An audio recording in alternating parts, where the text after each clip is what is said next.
Namaste and good morning, everyone. Let's do some prayers before we start our Gita class.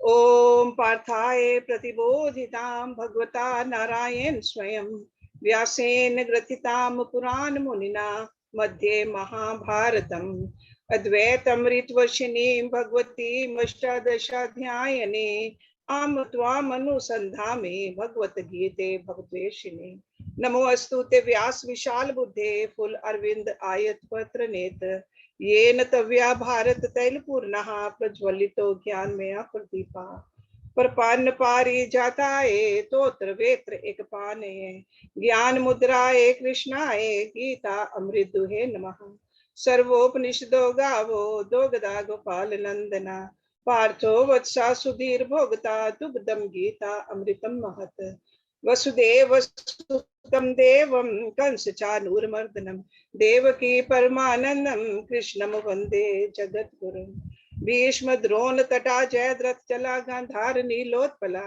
शल्य ग्राहवती कृपेन वाहनी कर्णेन वेलाकुला अश्वत्थाम विकर्ण घोर मकरा दुर्योधन अवर्तने सो तीर्ना खलु पांडवै रन नदी के वर्तका केशवा पाराशरे वत्सरोजमलम गीता अर्थ गंधोटकम नानाख्यानक केसरम हरि कथा संबोधन अबोधितम लोके सज्जन षटपदे रह रह पेपिये मानम मुदा भूयाद भारत पंकजम कलिमल पर ध्वंसी न श्रेयसे मूकम करोति वाचालम पंगुम लंघ्यते गिरिम यत्कृपातमं वंदे परमानंद माधवम यम ब्रह्म वरुण इंद्र रुद्र मर्तः स्तुन्वन्ति दिव्ये स्तवे वेदै सांग पद क्रम उपनिषदै गायन्ति यम सामगा ध्यानवस्थि तद्गतेन मनसः पश्यन्ति यम योगिनो यस्यन्तं न विदुसुर असुरगणा देवाय तस्मै नमः.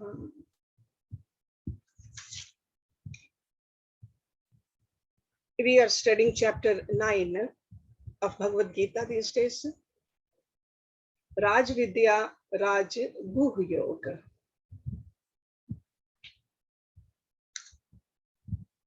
After every chapter's title, it says yoga.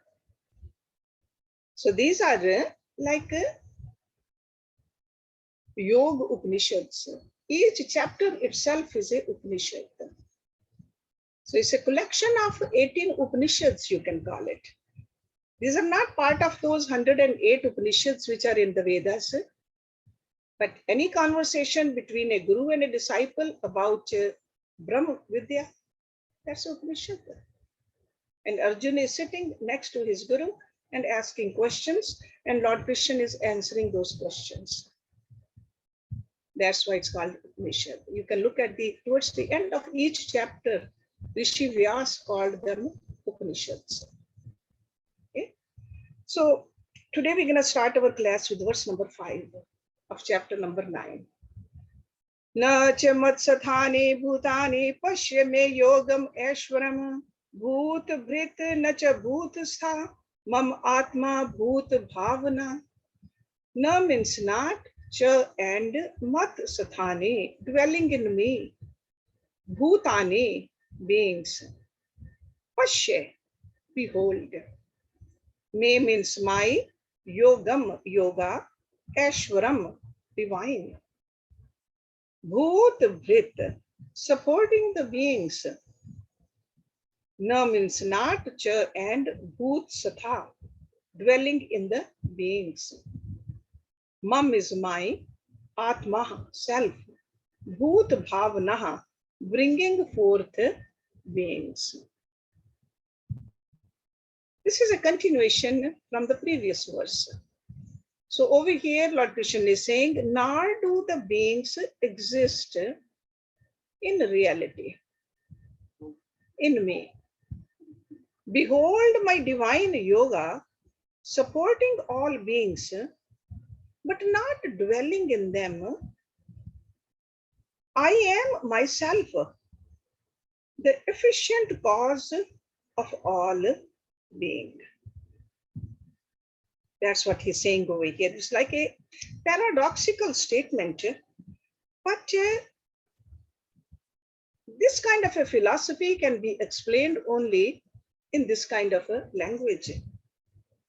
So he's continuing the strain of his argument from the previous verse. He says, nor do things exist in me.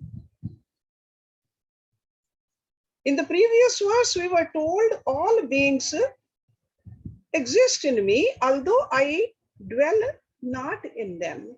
Now here he says that in the infinite, never has the finite ever risen.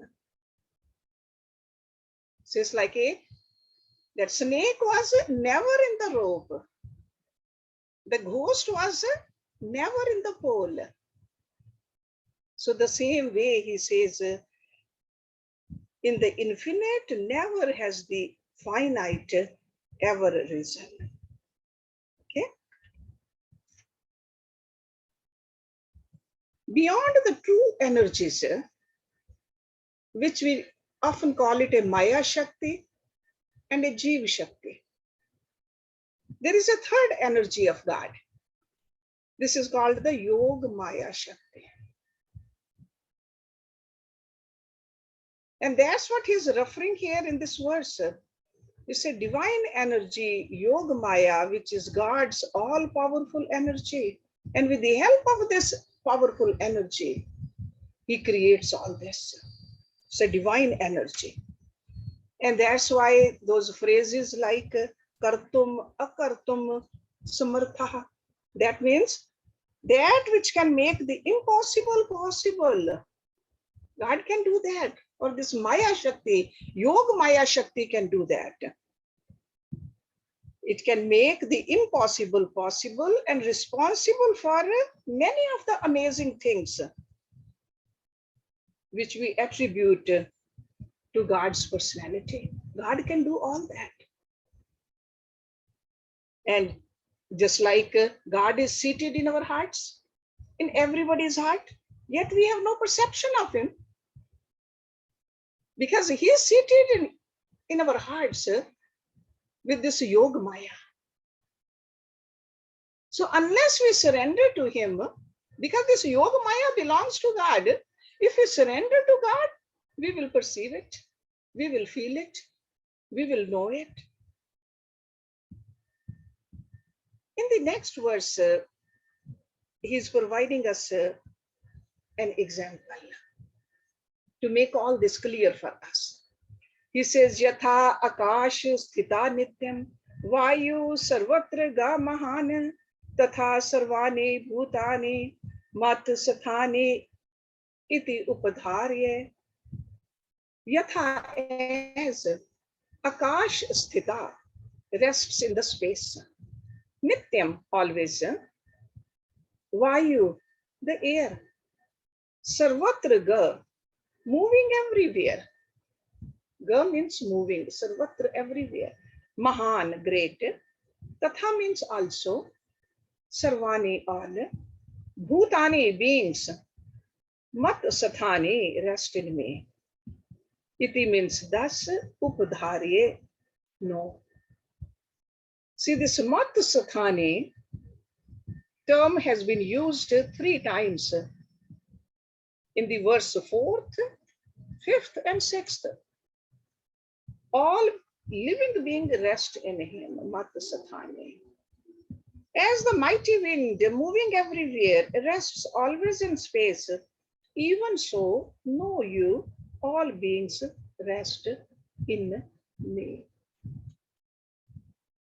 So he's giving a vivid example, which we saw it in Vivek Chudamani yesterday also, the space.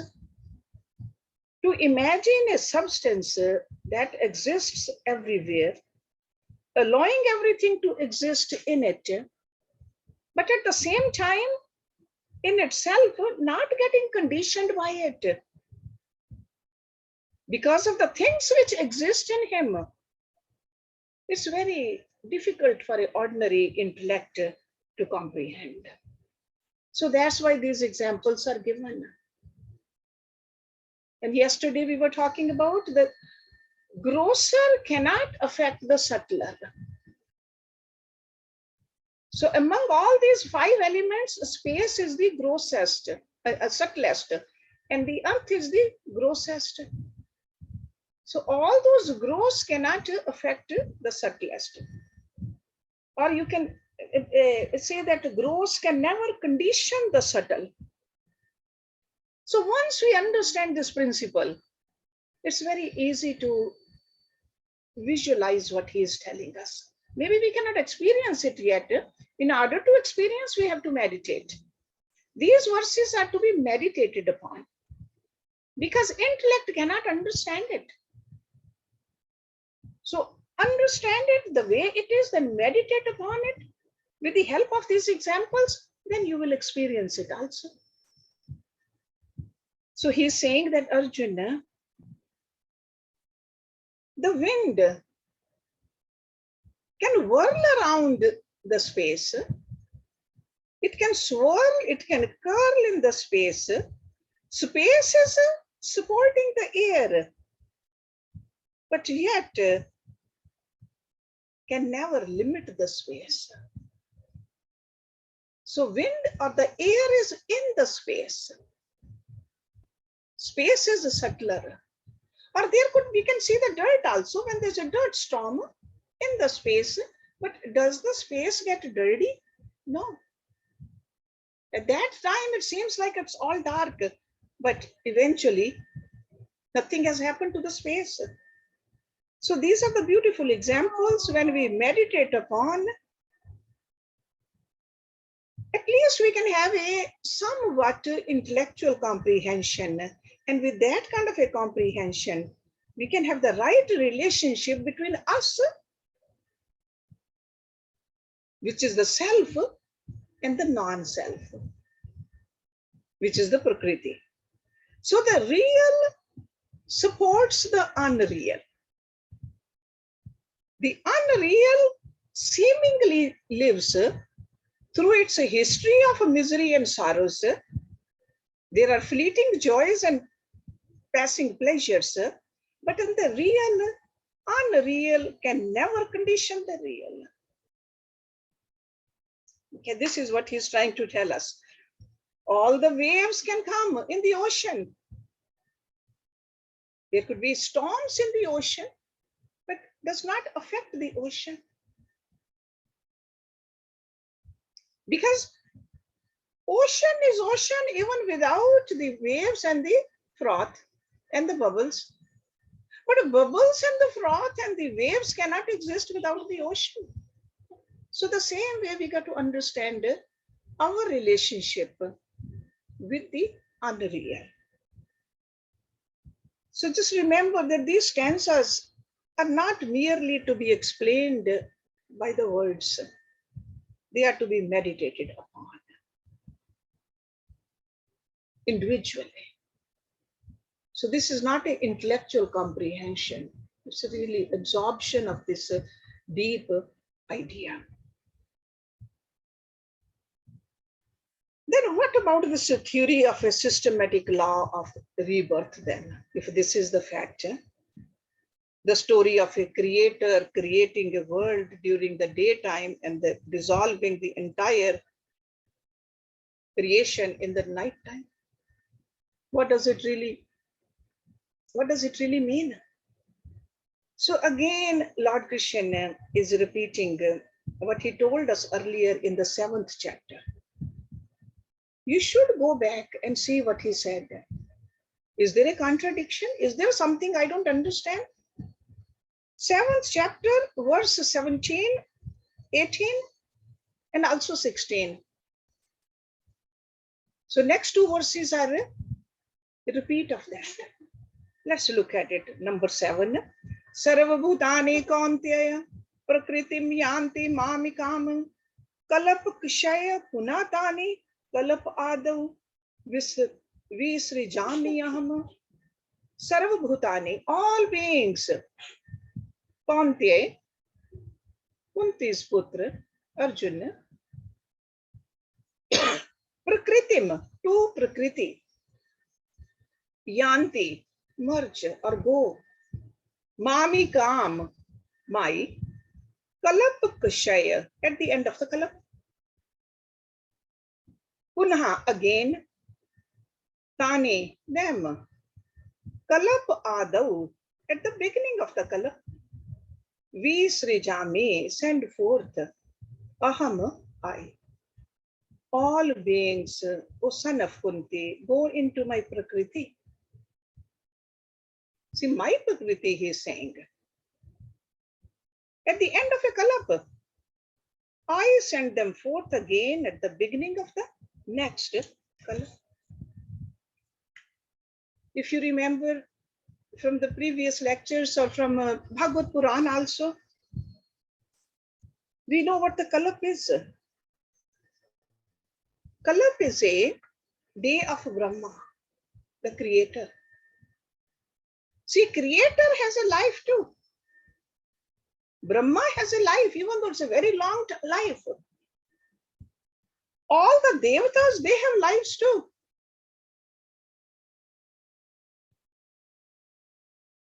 And Kalapa is 1000 Chaturyugi is called a Kalapa. And Chaturyugi is what? All 4 yugs combined is called one Chaturyugi. Satyug, Treta, Dwapar, and Kali Yuga all together is one Chaturyuga. 71 cycles of Chaturyugi is called one Manvantra. We learned then in Bhagavad Puran. 71 cycles of Chaturyugi, one Manvantra, and 1 day of Brahma is equivalent to 14 Manvantras. And 1 day of Brahma, see, after each Manvantra, all devatas change because they are the positions, the souls. They hold that position. So all devatas change. Indra changes, not the Brahma. Indra changes, Varun changes, Agni Dev changes. All those devatas after one Manvantra. And again, let me repeat, 71 cycles of Chaturyugi is one Manvantra. So 1 day of Brahma, 14 Manvantras, and 1 day of Brahma, 14 devatas change. That's how long Brahma lives. So he says, all beings, O son of Kunti, go into my Prakriti at the end of a kalap. I send them forth again at the beginning of the next kalap. Because after a day, what comes? The night, the pralaya. Then a day again. It's a cycle. And us human beings, if we don't evolve ourselves, what happens? We just keep on coming back again and again and again, according to our own karmas. Prakritim swam avashtbhaya visrijami pune pune bhut gramam imam kritsnam avasham prakrite vashat. Prakritim, to Prakriti, swam, my own, avashtbhaya, having animated, that's like a breathing life into it. Visrijami, I send forth. Punah punah, again and again. Bhut gramam, multitude of beings. There's no count of it. It's not just that many people or that many people. Bhut gramam, imam this, kritsnam all. Avasham, helpless. See, vash is when you control something. Avash is helpless. Prakriti of nature, vashat, by force. Animating my Prakriti, put a breath into my Prakriti, like livening the Prakriti, I again and again send forth all this helpless multitude of beings by the force of nature. So again, the same idea is explained here. It's a repetition, but the purpose of this repetition is to indicate that Creator is capable of functioning only by the grace of the Supreme Unmanifest Self. Okay?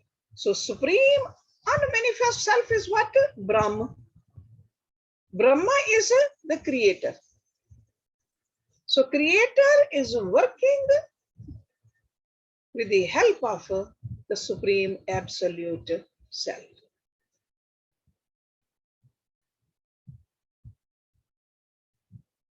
After dissolution, when God creates the world again, the material energy unwinds in the reverse sequence.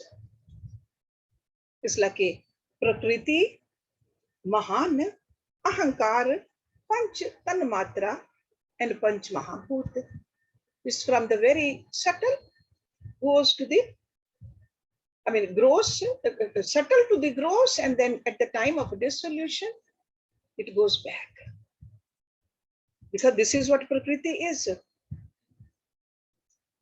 If the Supreme Consciousness were not to identify with Prakriti, Maya is inert itself by itself. Maya cannot project by itself. It doesn't have any power of itself. And all these, what we talk about the vasanas, what are those? Vasanas are in the chit, and the chit is part of the Maya. But when it's charged with that energy, then he says, I project again and again with the help of my Maya. So you got to always remember the Atma in everything. Every being is the same. There's no contradiction between Bhagavad Gita or between Ramayana or between the Upanishads or any other Vedic scripture. The Prakriti part changes, Atma does not change. It's almost like when two people are sleeping. One could be a saint and the other person could be a scoundrel. You will not know from the bodies who is who. When they get up, the saint will start his day with the meditation, with the prayers, with some yoga. The other person will not. He will scheme, plan how to cheat, how to be more selfish. So the actions are different. The Atma is the same. And as the action, so the reaction.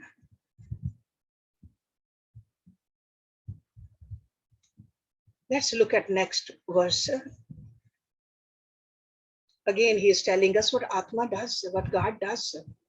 Na cha mam tani karmani nibadanti dhananjaya udasin vat asinam asaktam teshu karmasu.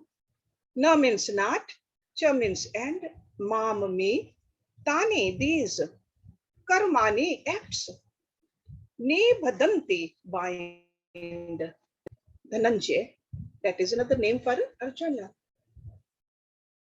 Udasin what? Like one indifferent. So remember, this word is not udas. Udasin, indifferent. What means like? Asinam, sitting. Because udas word is sad. Udasin is indifferent. Asaktam, unattached. Teshu, in those. Karmasu, acts. Sitting like one indifferent. That means detached. And unattached to these acts. O Dhananjay, these acts do not bind me.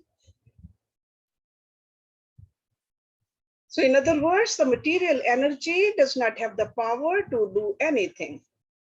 When God wishes to create the world, he glances at the material energy, the Prakriti, and animates it. It's almost like the instruments we have in our kitchen. For example, any kind of a ladle or tongs, they are lifeless by themselves. But in the hands of a chef, they come to life. The same thing happens to this Prakriti also.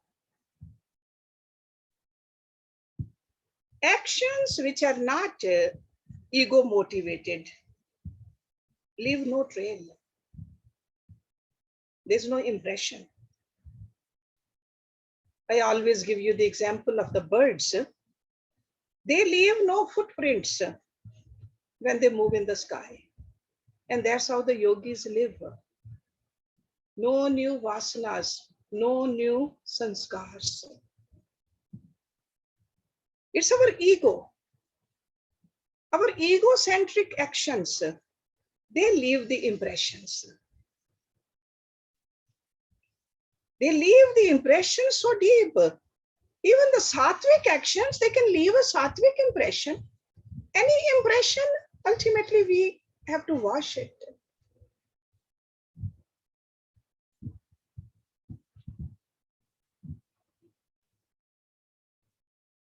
But in the case of God, eternal, animating its Prakriti, projecting out again and again, he says this multitude of beings project out again and again. He says there's a neither rag nor any dvesh. That's what nibadanti means, because otherwise vasana could be with the attachment, with the good or the bad or the ugly. So by the mere happening on the eternal, the supreme is not affected. It's just sitting there. These acts, he says, don't mind me. It is neither egocentric nor desire motivated.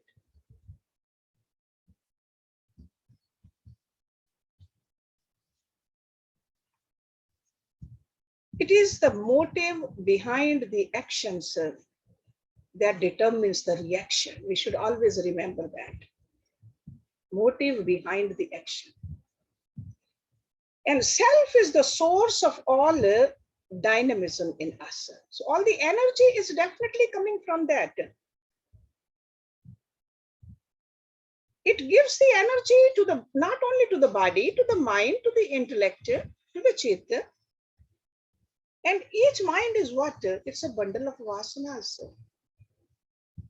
Energy is coming from God, but the God self is eternal. Sitting like one indifferent.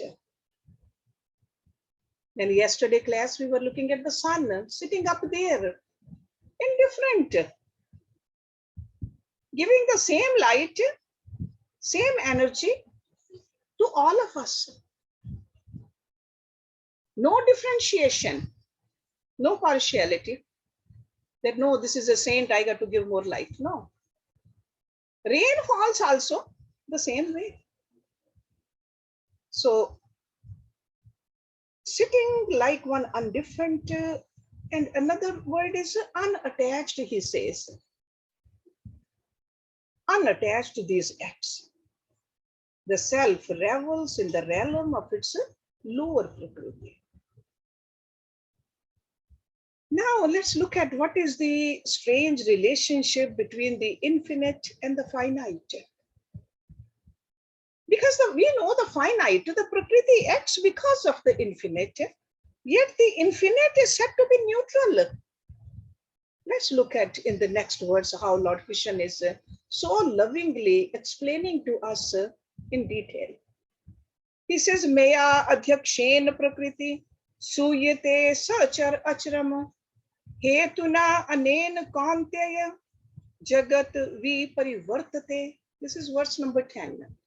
Maya, by me, adhyakshen, as a supervisor. Prakriti, nature. Suyate, produces. Sachar, acharam, the moving and the unmoving. Okay, sachar. Char means moving. Achar means not moving. Hetuna, by cause. Anen, by this. Konte, Arjuna. Jagat, the world. Viparivartate, revolves. Lord Krishna says, under me as her supervisor. Okay, Prakriti is calling it her. Okay. Under me as her supervisor, Prakriti produces the moving and the unmoving. Because of this Kanti, the world revolves. So this relationship between the actionless self, actionless Atma, and the active Prakriti, non-self, even though we have been given many analogies before, but all of them are telling us the relationless relationship.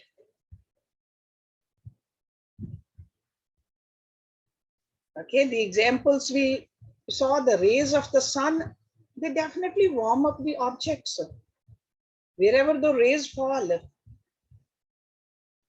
But there is no, it's like an in-between, intervening medium through which it passes, it does not get warmed. So without warming the in-between, it just warms that object. So the same way the self remains in its infinite glory, and the non-self gets charged up, the Prakriti, in the mere presence of it. Mere presence. So there is no contact, just mere presence. So in the mere presence of the self, Prakriti borrows and acts and achieve what it needs to achieve. It borrows that energy.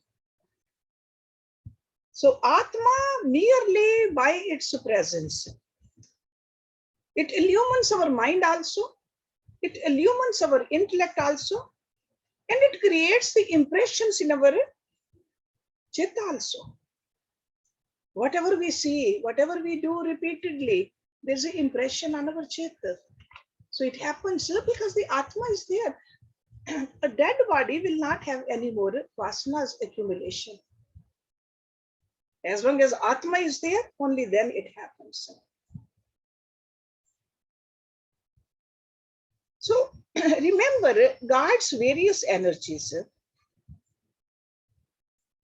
they are almost like a souls appointed by him for the purpose to do certain things. So like even the Surya Devata, we call it, that's a Devata. Chandra Devata. So that's how the Vedic literature is written. It's almost like a president of a country does not personally do every task of the government, but he has various departments, various people to do things. So this is how this whole world is. But in the final analysis, God is saying the self does nothing. This is the message we are getting from all these verses. It is the Prakriti that projects and executes. And that's why he used the word adhyaksha over here. He says, I am the supervisor. I'm just an adhyaksha. So it's the Prakriti that projects and executes.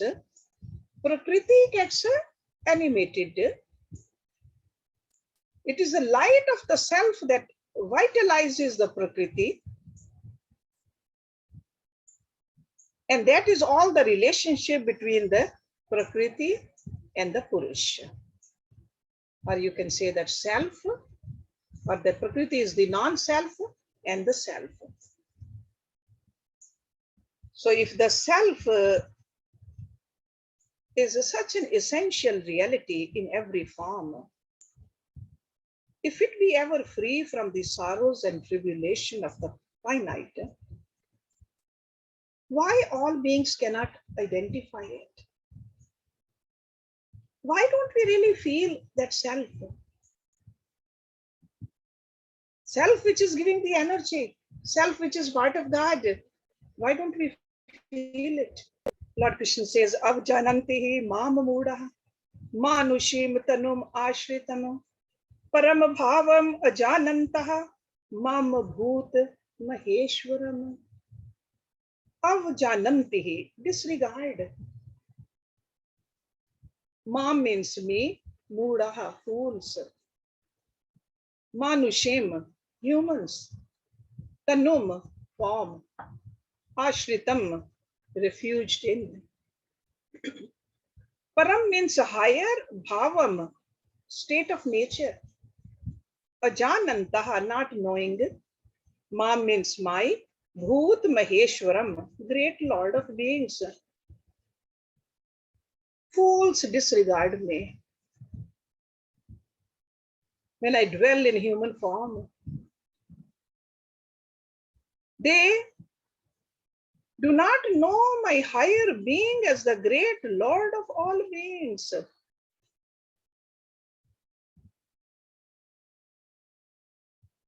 Those who say that God is only formless and cannot manifest in a personal form contradict the definition of God as being almighty and all-powerful.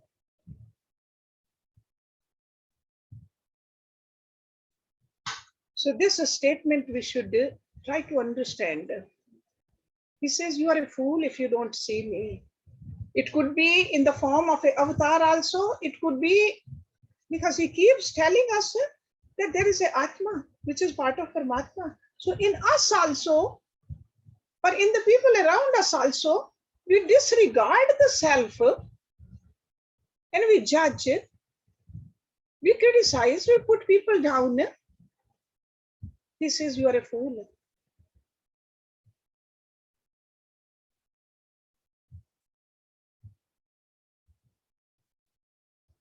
God is capable of creating the whole universe. Why can't he create a form for himself also? So like avatar too. To say that he cannot possess a personal form will make him look incomplete. The divine nature of God's form is such that his divinity is perceived by each person only to the extent of his or her spiritual power. The rishis, there are many stories. They could see, they said, I see God as clear as you see the tree.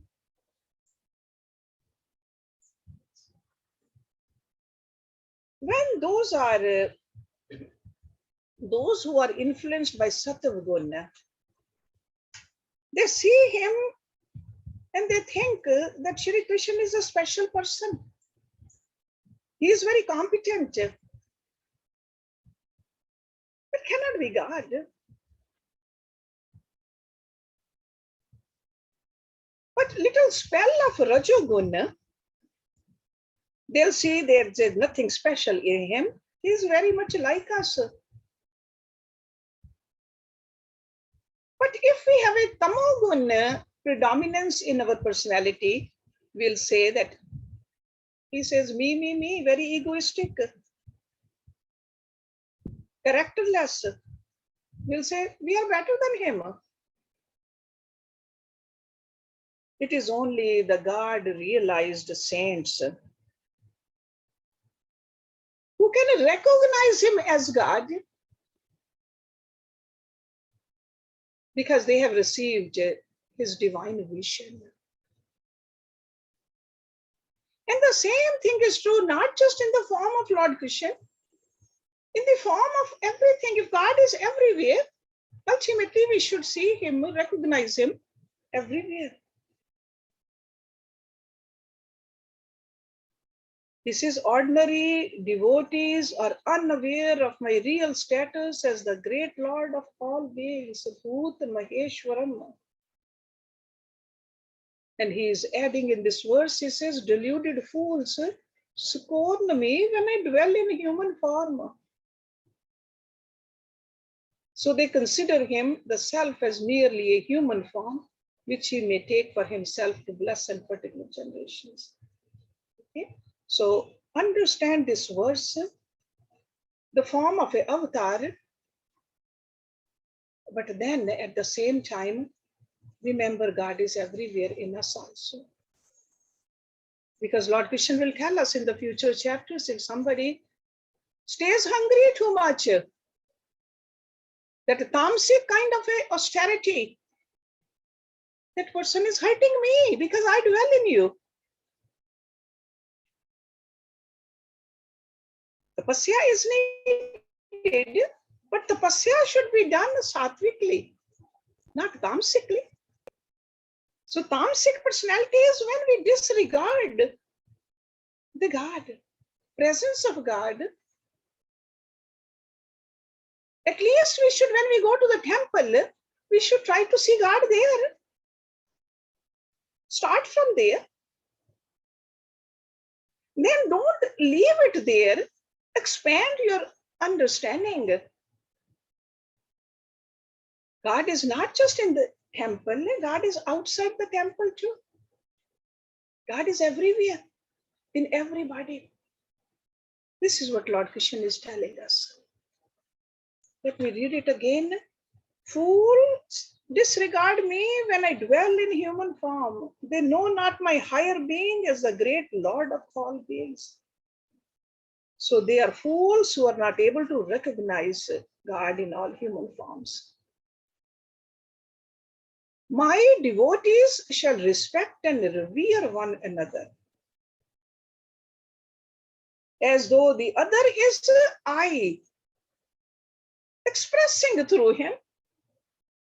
This is the import of this verse. Let's stop it here.